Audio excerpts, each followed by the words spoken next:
the only known surviving, fully operational example of Alfa Romeo's first commercial car is hitting the auction block at RM Sotheby's at its auction in Phoenix next month, when the 1921 G1 is expected to fetch up to $1.5 million.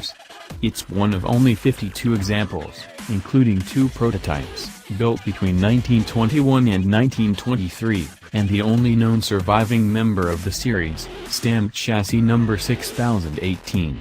It spent many years on a remote farm in Australia, during part of which the engine was put to work powering a water pump, before undergoing a restoration sometime in the mid-1960s.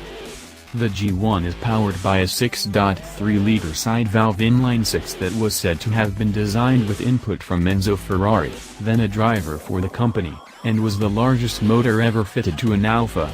It was based on 2 cast-iron 3-cylinder blocks with fixed cylinder heads, a cylinder bore of 98 mm and a stroke of 140 mm to make 71 horsepower and 216 pound-feet of torque. With a top speed of 86 miles per hour, it has a 4-speed manual gearbox, which sends power to the rear axle through a single dry-plate clutch and an open drive shaft. The G1 was built to support Alfa Romeo's racing activities and was marketed to the same upscale clientele as Rolls-Royce, Hispano-Suiza and others.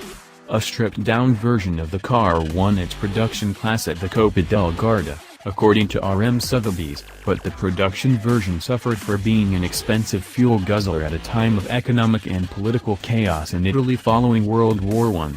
So the company exported all 50 production versions to Australia, and possibly to South Africa, where this one was picked up by a Queensland businessman, who later went into bankruptcy and sent the car to a farm in the outback to hide it from creditors. Ranch workers reportedly found it in the late 40s and used it as a farm runabout before the rear axle failed and the engine was used for the water pump. The remains of the G1 were acquired by a man named Ross Flewell Smith, who would restore it over 10 years, including finding authentic replacement parts. It would undergo 3 full restorations in subsequent years.